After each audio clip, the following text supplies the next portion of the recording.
It is the 9th of July, Rabbi Levitt, Gemora. Okay, just a minute. Okay, I've been here, but I forgot to you're turn the stuff back. on. 6B1. Fuzzy though we are, but we're back. Okay, good. 6B1, is that where we are? Left-hand side? Yeah. Oh, I don't. We're up to where are we up to over here? We're just reading words over here. This is a difficult sugya. I think we got up to Amalei Rav Hanania the Rabbah.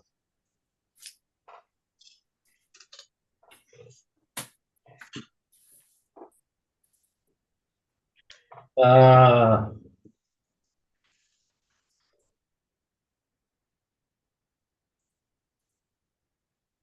not sure I see where that is. Let's see. I see Amar Rabbah About right in the middle. in the middle of the page. Middle of the page, the first word in the line is Abba Me'aleha.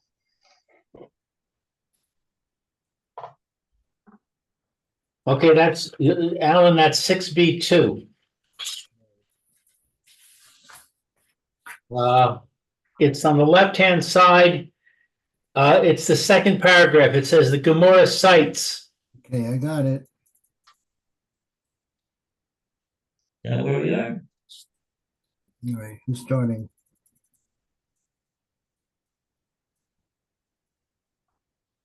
Okay. Okay, so Alan, you want to read? Okay, the Gemara cites support for Rabba's contention that if a Kohen were to seize a questionable bechor, the court removes it from him. Rav Hania Rav Hania said to Rabba, Tinyor Dima Sayai Loch. A ruling has been taught in a Mishnah which supports the position advanced by you. The Mishnah states, Hasa Fei Kos Nich Nursin Deer he's a sore. Animals of questionable status, for example, lambs, have been used to redeem questionable firstborns of a donkey, enter the pen to be tied. The ain so what car the talk. How should you think?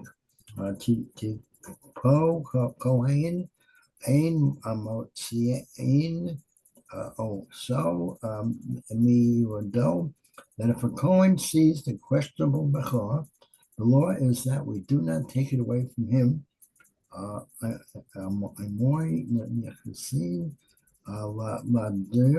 Why do these lambs enter the pen to be tied? If one of the lambs is designated as a tithe, a nimsor ze poter mi no shall Kohen. It transpires that the owner is exempting his property from the animal tithe obligation with the property of a Kohen. Hence, it is evident that, as Rabbah proposed, a Kohen is not empowered to seize a questionable bechor.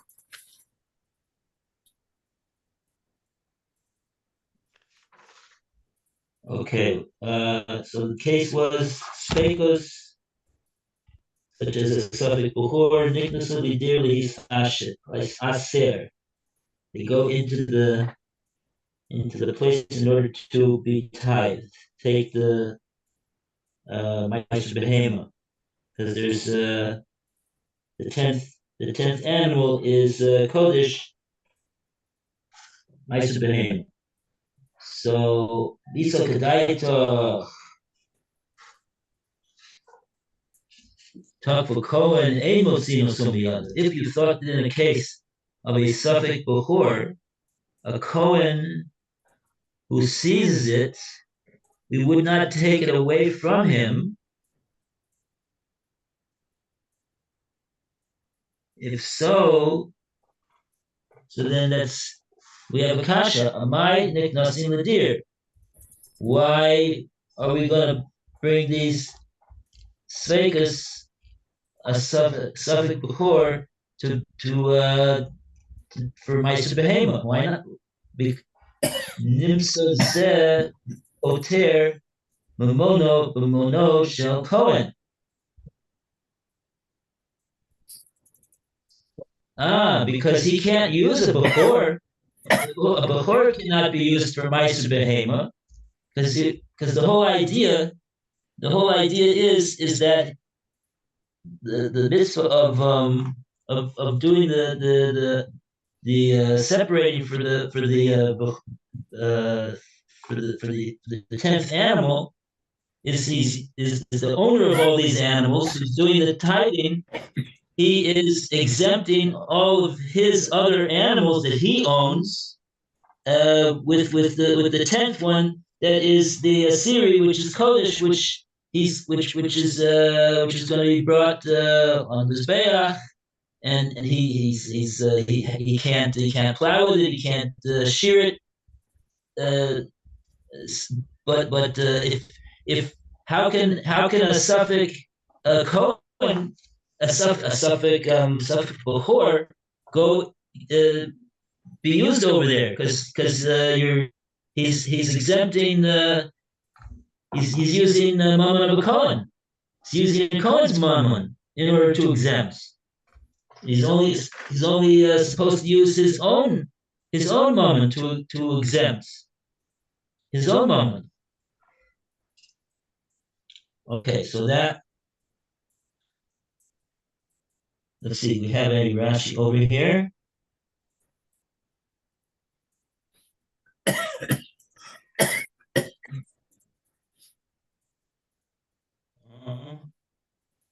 The Messiah. Oh, did we do this long Rashi La'olam Emelach? I don't remember doing that one.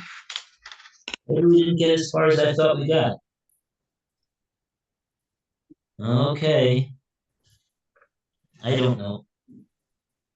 Okay, at any rate, maybe we'll do that some other time. But as long as we just read what we read, let's do the Rashi that's connected to that, right?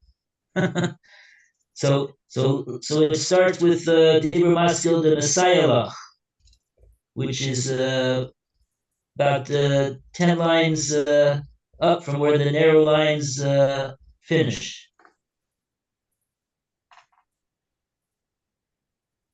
Okay, wait a second. I'm just going to see how far we're going.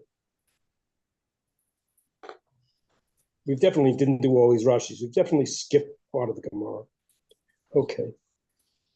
Okay, we'll have to go back over that. Fine. What?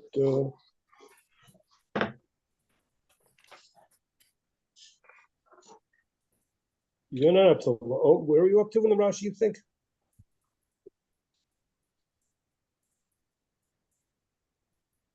Well, I don't remember doing this long Rashi La'olam Emelach. Yeah, I don't remember So that. that would mean that we didn't do the previous. Yeah. Even before that, we didn't do. I don't think so. Well, Motzi Mechavero, we did that because so Kedaita Hi B'Yad Yisrael. What'd you say?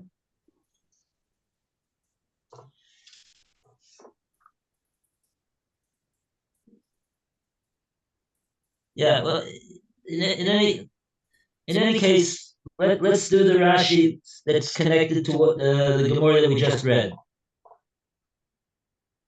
and maybe we'll go back over this another time, because this Gemora is very difficult Gemora, and maybe when we get to a stopping place, we'll see. We'll just go back over the whole section again. I'm just trying to see where it is in the Gemara, where Olam Elul comes from what we just did. Well, it doesn't come from what we just did. I'm saying it came from what we didn't do. It came from the previous Gemara that we didn't read. Oh yeah, I see. It's from the beginning. Yeah, it's an earlier one. Right. Well, we may need the Rashis before that to do. I don't know if it's connected. Okay. Do you want to see this Olam La'emalach? Yeah, I think this is something that we could do over here. It's something that really he can say to you, Gabe a Bechor, that in relation to a Bechor, a few Tokfar. No. I'm saying there's no point in reading this Rashi because this Rashi is we didn't read the Gemara that's connected to that Rashi. We didn't read that Gemara. We skipped over this Gemara when we started today, but we started with the Tanya the Messiah. So okay, let's just read the Rashi connected to the Gemara that we read today, and maybe after we finish this Gemara, we'll go back to that previous Gemara. The Messiah, it's a support. The Gabe Suffolk Bechor, regarding a doubtful Bechors. Im Takfo, if the Kohen attacked it, Motzia, do we take it from his hand? Right. And now we have a long Rashi on Haspekot, on doubtful things.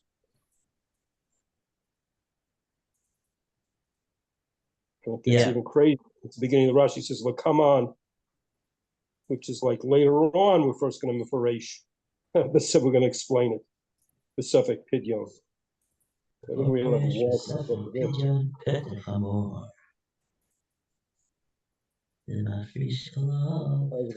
After opening the womb. Oh.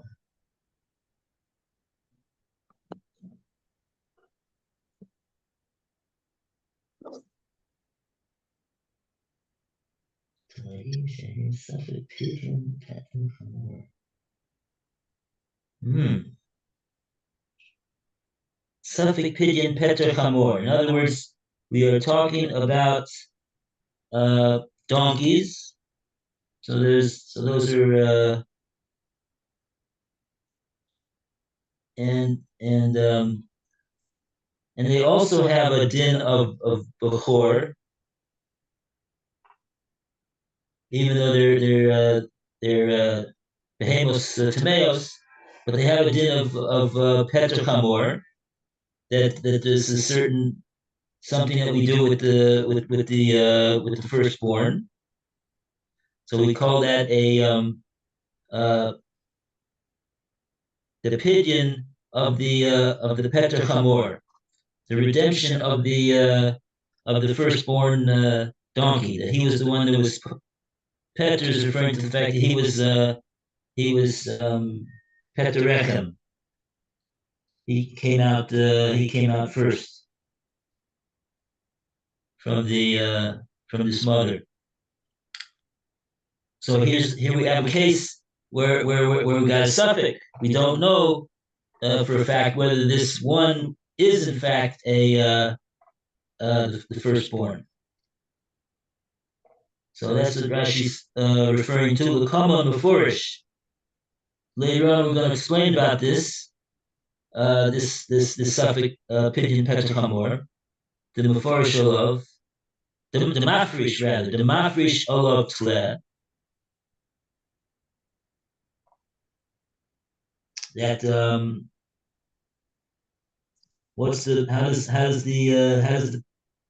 how does it work? How does the din work? That Mafrish Olav Tle. We separate upon it a tle is a kosher animal, lafkuye isura,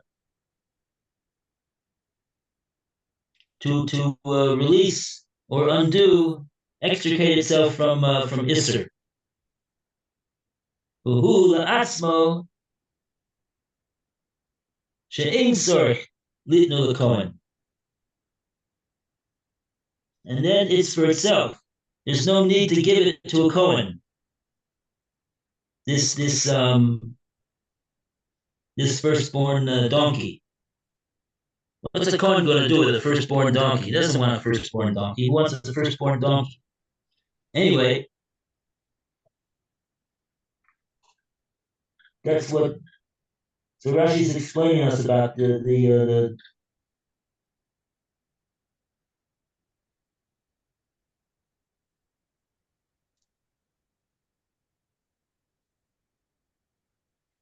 so this Jew, there was a donkey that was born to him, a little donkey.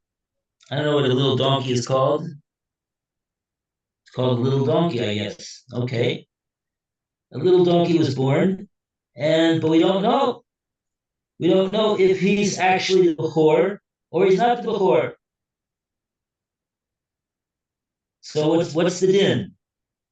The din is that we mafresh upon it. We separate tithe, make a tithe from it of a seh. That's the tzleh that Rashi's talking about. The kosher animal, the lamb. In order to release its isser. And since it's a suffix over here, only because of the fact that it's a suffix, we're not going to give it to the Kohen. Meaning he's not required to, because who says it's a Bechor that for the Kohen? It seems as though the Kohen would get it if we knew that it was a Bechor.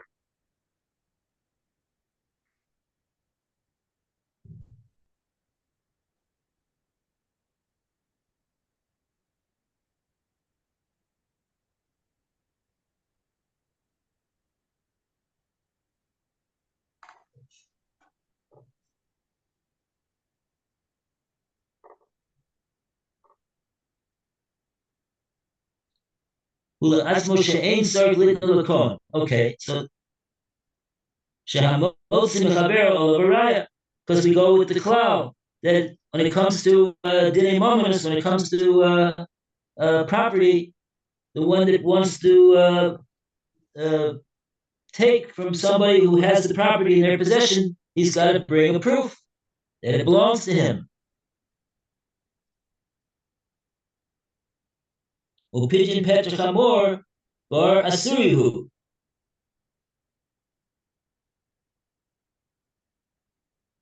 This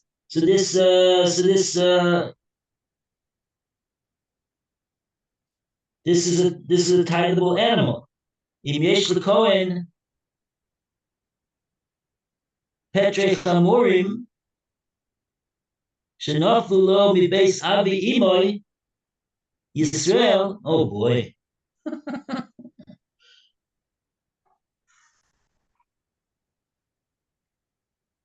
If there is in this Cohen's possession petre chamurim, such donkeys that came to him as a Yerusha from the house of his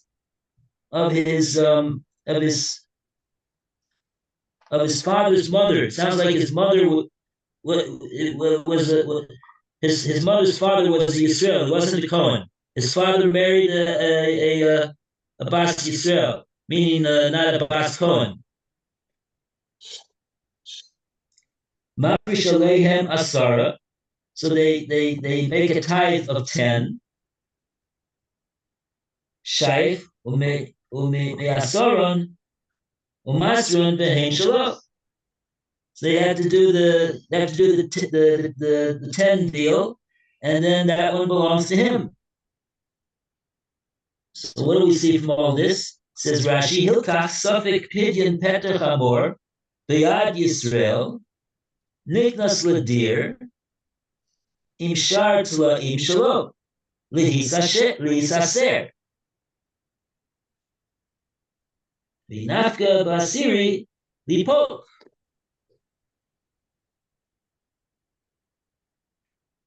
What's this saying?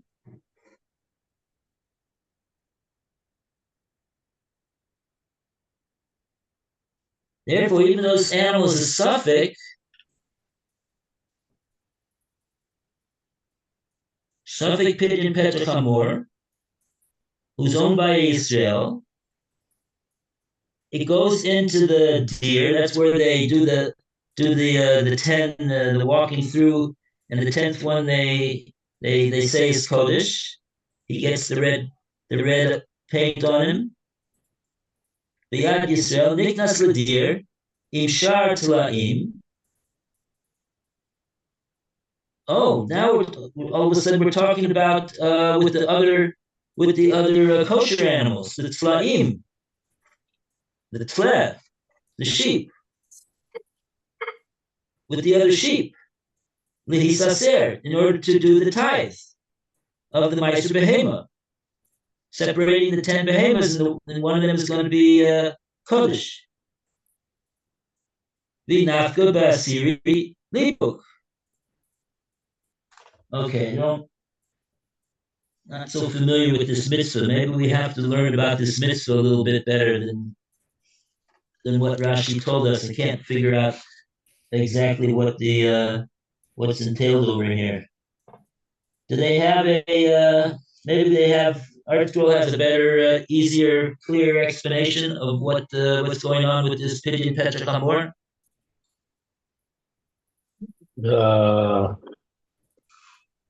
I'm looking.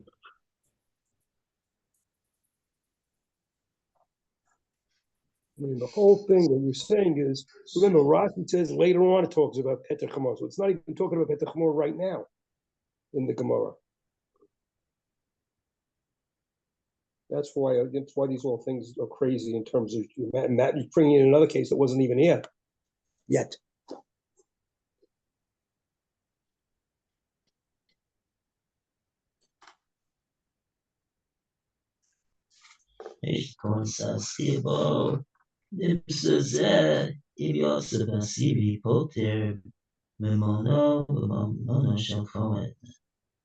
There's a discussion of Meiser Behema. I don't know if that's relevant. Meiser Behema, yeah. This refers to the obligation of Meiser Behema. What is this? Let's see, 15. This is a footnote on where it says animals of questionable status, i.e. lambs that have been used to redeem questionable firstborns of a donkey, enter the pen to be tithed. So that's our case. That's our case that we're learning right now in the Gemara. Okay, so on that phrase, enter the pen to be tithed, the footnote says, this refers to the obligation of Meiser Behema, the animal tithe. It is a biblical command to set aside 1/10, which is Meiser, of the kosher animals, specifically cattle, sheep, and goats, born to one's herds and flocks each year. The newborn animals are gathered into a pen and made to pass through the gate one at a time. Every 10th animal to pass through the gate is designated as Meiser. It is brought as an offering in the temple and is eaten by the owner in Jerusalem. Animals that are sold or given away are not subject to tithing. Inherited animals, however, are subject to tithing. The rabbis established 3 periods in the year as tithing seasons, when one is supposed to tithe all the animals born since the last season. the fact that a lamb was used to redeem the bakar of a donkey does not exempt it from tithing. For example, if a Kohen inherited firstborn donkeys from his mother's father, who is a Yisrael, and he redeemed them with lambs of his own, he must tithe the lambs. Therefore, in our case, where the lambs are treated as the property of the Yisrael, he is obligated to include them with his other newborn animals in the tithing procedure. And if one is designated as the 10th animal, it is Meiser. And he's quoting Rashi, see Maharasha. Yeah, that's the Rashi that we just read. But I still, even after hearing the art scroll, I still don't get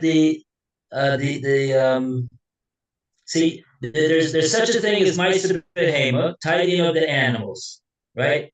So every 10th animal, that one is Kodesh and everything you said. But that mitzvah of the tithing, Meiser Behema, is only in regard to kosher animals. So, what's also involved over here is something about the firstborn donkey, and that procedure about redeeming a firstborn donkey. Rashi doesn't clearly tell us about that picture, but it has something to do with the fact that it sounds like a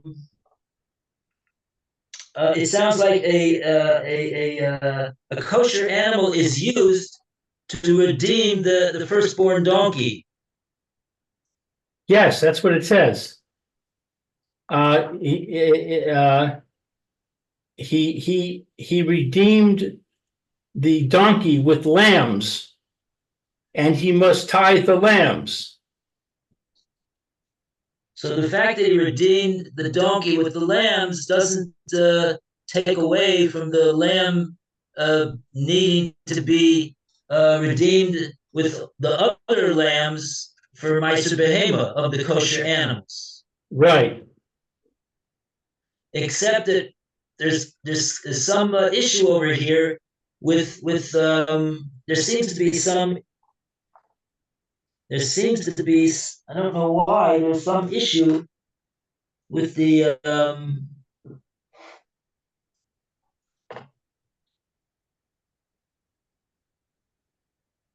maybe. Oh, here's another comment. Previous footnote says, if a doubt exists as to whether a donkey is a bechor, one must still set aside a lamb as redemption in order to remove the possible sanctity of the donkey. Right. But the lamb is kept by the owner.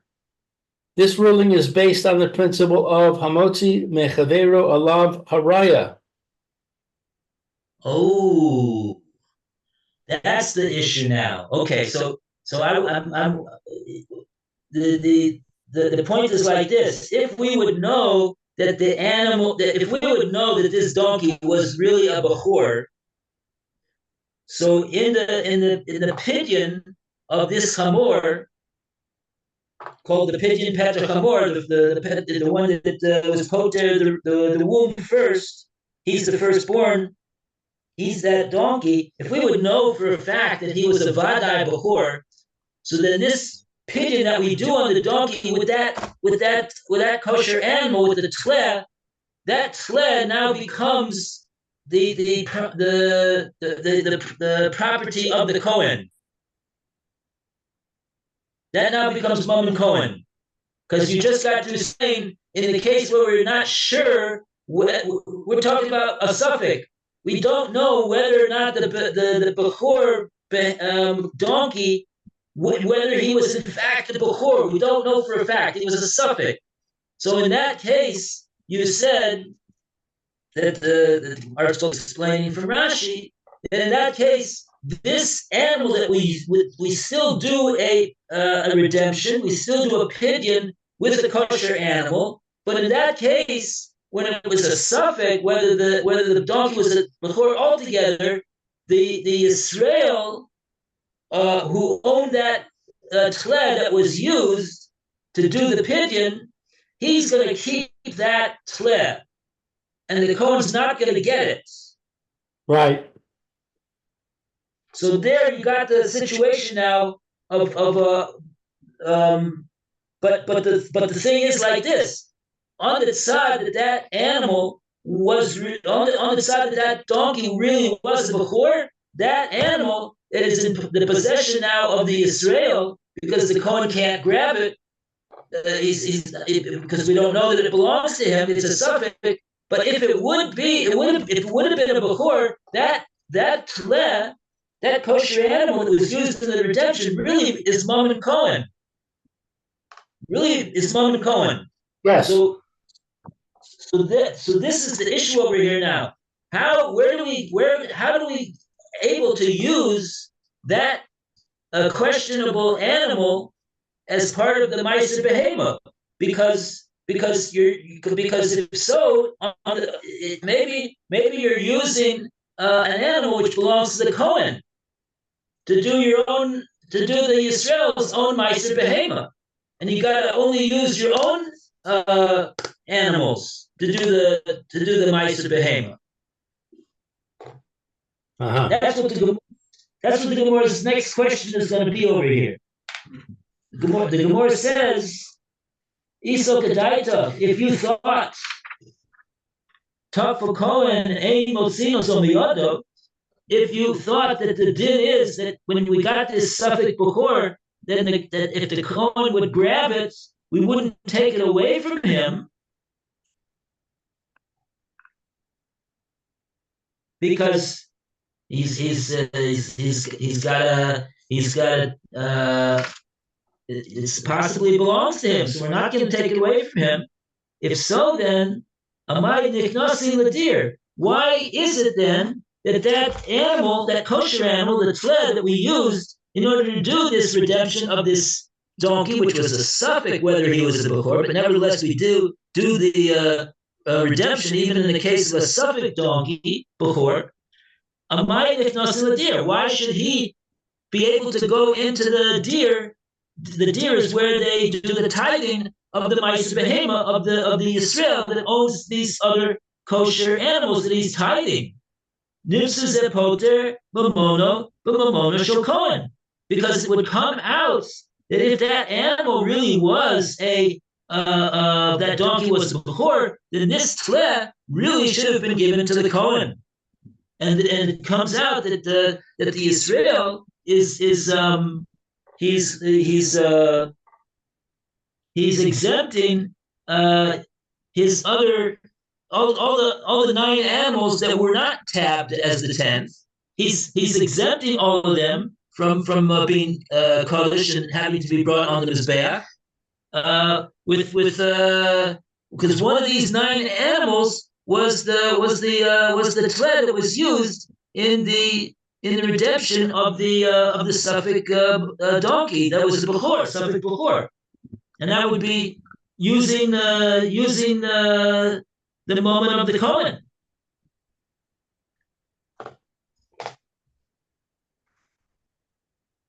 So therefore, what? So therefore, if you see that what this Brisa is saying is that when the Brisa says spekos, these tlaim, these kosher animals that are a suffix because they were used to redeem a suffix pidyon petra chamor, they do go into the deer for tithing. What does that show you? That shows you that what? What does that show you? That if the Kohen were to grab it, this suffix before, we would take it away from him. Because I guess we don't acknowledge that he has